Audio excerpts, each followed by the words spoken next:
निवासी दिवस। हर वर्ष 9 अगस्त को यह दिन मनाया जाता है। अंग्रेजी में कहें तो international day of the world's indigenous people.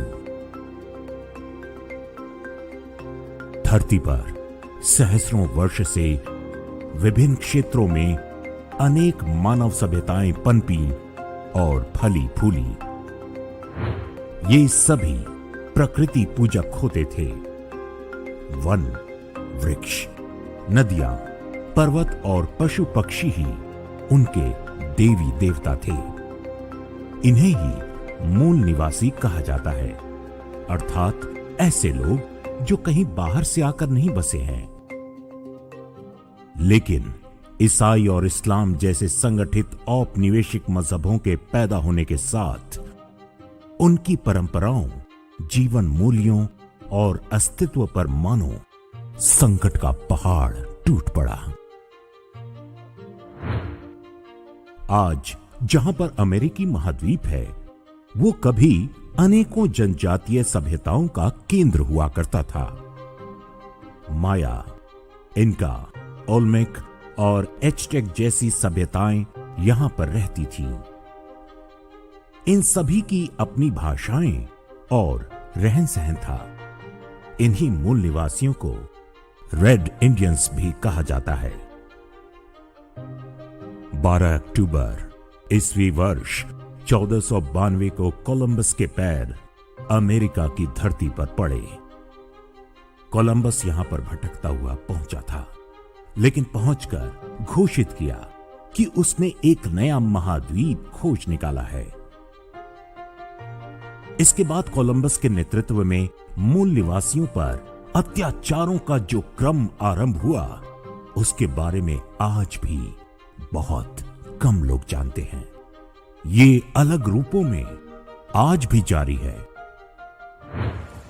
Columbus सबसे पहले जिस बहामास आइलैंड पर पहुंचा था, वहां रहने वाली ओरवॉक सभ्यता मात्र 50 वर्ष में पूरी तरह नष्ट कर दी गई।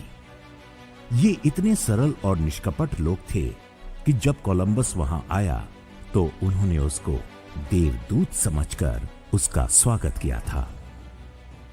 इतिहासकार वोल्फगैंग हायस और मेयर राइनहोल्ड ने अपनी पुस्तक the classical tradition and the America में बताया है कि अमेरिकी मूल निवासियों को ईसाई बनाने के लिए कैसे कैसे अत्याचार किए गए। ईसाई बनने से मना करने वाले मूल निवासी पुरुषों और स्त्रियों को मार दिया जाता था और उनके बच्चों को बंदी बनाकर चर्च में डाल दिया जाता, ताकि वो बिना किसी विरोध के ईसाई बन सके। वहां भी कुपोषण और बीमारियों से बड़ी संख्या में रेड इंडियन बच्चों की मौत होती थी। अमेरिकी महाद्वीप के देशों में आज भी बच्चों की सामूहिक कब्रें पाई जाती हैं। माना जाता है कि चर्च में बच्चों के यौन शोषण की परंपरा उसी समय शुरू हुई थी। इनमें से कई स्कूल 20वीं शताब्दी के अंत तक चलते रहे थे। कोलंबस के आगमन के समय अर्थात वर्ष 1500 के आसपास अमेरिका में मूल निवासियों की संख्या लगभग 6 करोड़ थी। 100 वर्ष बाद ईस्वी सन 1600 में उनकी संख्या केवल 1 करोड़ बची। आज उनकी संख्या 28 लाख से भी कम है। इनमें से भी कई ईसाई जीवन शैली में ढल चुके हैं और नाम मात्र के रेड इंडियन हैं। ये स्थिति केवल अमेरिका तक सीमित नहीं थी। ऑस्ट्रेलिया, अफ्रीका और एशिया में रहने वाली जनजातीय सभ्यताओं को भी इसी तरह समाप्त किया गया। यूरोप के अलग अलग देशों से नाविक वहां पहुंचे। इन सभी औपनिवेशिक अभियानों के 3 उद्देश्य होते थे: God, glory and gold. God अर्थात वहां के मूल निवासियों को बलपूर्वक ईसाई बनाना।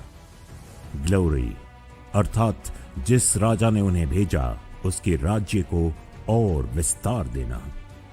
गोल्ड अर्थात नए क्षेत्रों में पहुंचकर वहां सोने और अन्य बहुमूल्य धातुओं की खोज करना। मूल निवासियों को गुलाम बनाकर इन खदानों में मजदूरी कराई जाती थी। वर्ष 1763 में अमेरिका में स्मॉल पॉक्स अर्थात चेचक महामारी फैली थी। पहले ये कुछ क्षेत्रों तक सीमित थी, लेकिन अमेरिका सेना ने चेचक के मरीजों के कंबल रेड इंडियंस के कबीलों में बंटवाने आरंभ कर दिए। इसे विश्व का पहला जैविक हमला भी माना जाता है। इसमें कई लाख मूल निवासी रेड इंडियंस की मौत हुई थी। एक राष्ट्र के रूप में अमेरिका का संस्थापक जॉर्ज वॉशिंगटन को माना जाता है। वर्ष 1789 में वो अमेरिका का पहला राष्ट्रपति बना था। उसके समय में ही मूल निवासियों को सभ्य बनाने के नाम पर उनकी संस्कृति और भाषा को नष्ट करने का अभियान सबसे बलपूर्वक चलाया गया था। इतने भर से भी संतोष नहीं हुआ तो पूरे अमेरिका में बाइसन अर्थात जंगली भैंसे को मारने का अभियान शुरू किया गया। रेड इंडियन समुदायों के बीच जंगली भैंसा बहुत पवित्र जानवर माना जाता था। वे इसका शिकार करते थे और सामूहिक रूप से इसका भोजन करते थे। जंगली भैंसों की चर्बी ईंधन के रूप में प्रयोग होती थी। खाल और बालों से कपड़े बनाए जाते थे। रेड इंडियन समुदायों के तांत्रिक अनुष्ठानों में इसकी हड्डियां प्रयोग होती थीं। वर्ष 1870 में लिए गए इस चित्र को देखिए। ये मारे गए जंगली भैंसों की हड्डियों का पहाड़ है। अमेरिकी सेना ने इतनी बड़ी संख्या में जंगली भैंसों को मार डाला कि वे लगभग विलुप्त हो गए। परिणाम ये कि रेड इंडियंस लोगों के आगे खान पान और अपनी परंपराओं के निर्वाह का संकट पैदा हो गया। यही वो मॉडल है जिसके अंतर्गत भारत में गायों और बैलों की हत्या कराई जाती रही है। ईसाई अत्याचार के उस युग में कई रेड इंडियंस ने जंगलों और पहाड़ों की शरण ली और वहां छिपकर किसी तरह अपने बहुमूल्य जीवन और संस्कृति को बचाया। अफ्रीकी देश कीनिया के पूर्व प्रधानमंत्री जोमो केन्याटा का यह कथन बहुत प्रसिद्ध है कि जब ईसाई मिशनरी अफ्रीका आए तो उनके पास बाइबल थी और हमारे पास जमीन। उन्होंने हमसे कहा कि आंख बंद करके प्रार्थना करो। जब हमने आंखें खोली तो पाया कि हमारे पास बाइबल थी और उनके पास जमीन। इसी तरह दक्षिण अफ्रीका की गायिका मिरियम मकेबा मूल निवासियों पर ईसाइयों के अत्याचार के विरुद्ध खुलकर बोलती थी। उनका ये कथन पूरे विश्व में इंटरनेट पर वायरल हुआ था। The conqueror writes history. They came, they conquered, and they wrote. Now you don't expect people who came to invade us to write the truth about us.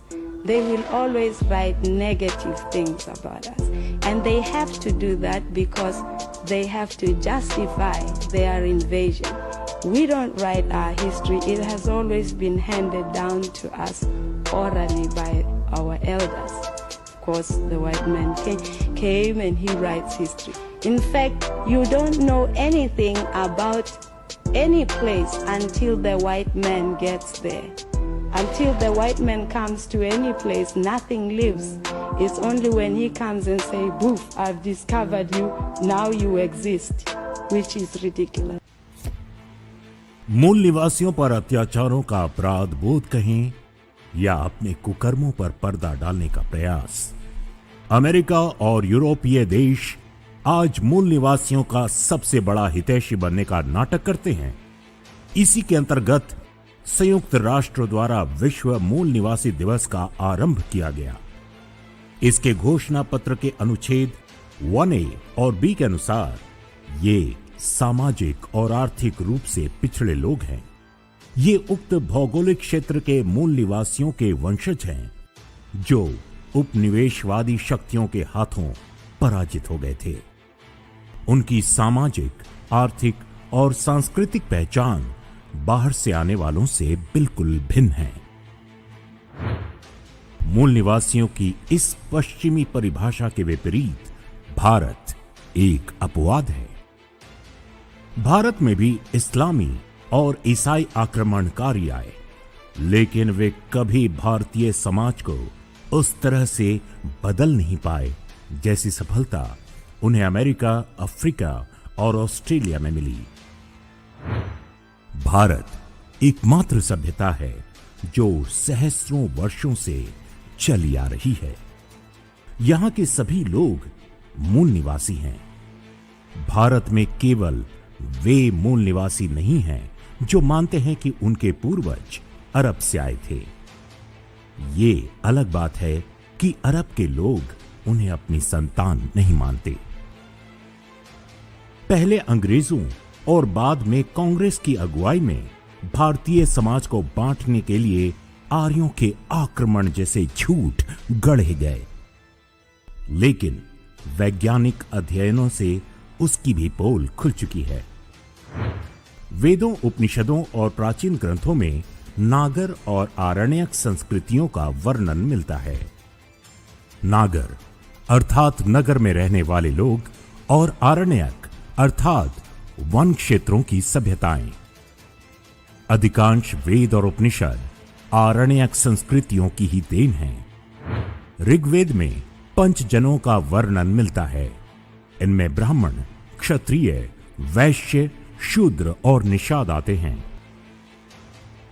Nishad सबसे प्राचीन जनजातीय समूहों में से एक माने जाते हैं। पंचजनों को समाज की उन्नति के लिए आवश्यक बताया गया है। प्राचीन संस्कृत साहित्य जैसे पंचतंत्र, कथा सरित सागर, विष्णु पुराण आदि में भी नागर और आरण्यक समुदायों के मेल जोल की अनेक कथाएं मिलती हैं। कहीं भी इन्हें शत्रु की तरह नहीं दिखाया गया है। रामायण की तो पूरी कथा ही नगर और वनवासी समुदायों की आपसी मित्रता और प्रेम भाव पर आधारित है।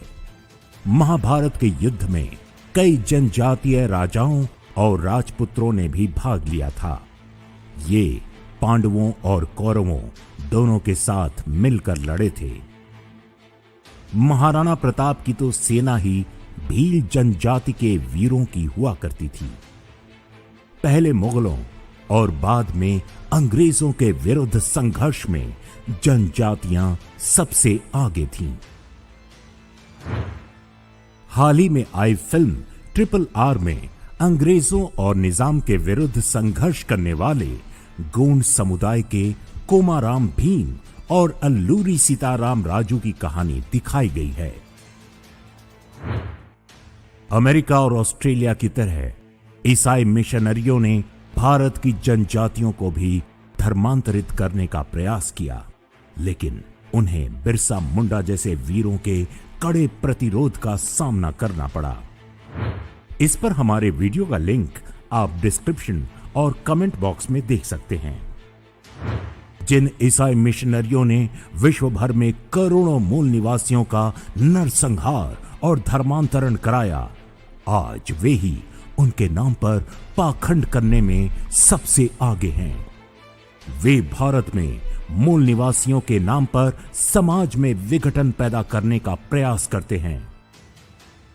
वास्तव में यहां भी वे वही कर रहे हैं जो वो अमेरिका, ऑस्ट्रेलिया और अफ्रीका में पहले कर चुके हैं। इन मिशनरी गिद्धों का एकमात्र उद्देश्य जनजातीय समुदायों को धर्मांतरित करके उनकी हजारों वर्ष पुरानी सभ्यता और संस्कृति को नष्ट करना है। स्वतंत्रता से पहले अंग्रेजों और बाद में कांग्रेस की छत्र छाया में वे बहुत हद तक सफल भी हो चुके हैं। इस वीडियो में हमने जो कुछ भी दिखाया है उसका संदर्भ YouTube के डिस्क्रिप्शन में दिया गया है। इस वीडियो को देखने के बाद आप उनका भी अध्ययन करें ताकि आप समझ सकें कि कैसे ठीक रेड इंडियंस की तरह ही भारतीय मूल निवासी सभ्यता को भी नष्ट करने का प्रयास चल रहा है। विश्व भर में लोगों ने नष्ट हो चुकी मूल निवासी सभ्यताओं पर हुए मजहबी अत्याचारों के साक्ष्यों को बटोरने का कार्य आरंभ किया है। हिंदू विश्व की सबसे बड़ी और एकमात्र शेष मूल निवासी सभ्यता है। हमारा कर्तव्य है कि हम विश्व के नष्ट हो चुके मूल निवासियों की कहानी कहें, आने वाली पीढ़ियों को बताएं कि अरब से निकले 2 आसुरी मजहबों ने हम पर कितने अत्याचार किए हैं। वे आज भी अपने काम में जुटे हुए हैं। इन मायावी असुरों का प्रतिकार हमारा सामूहिक कर्तव्य है। आखिर ये धरती पर मानवता के अस्तित्व का प्रश्न है।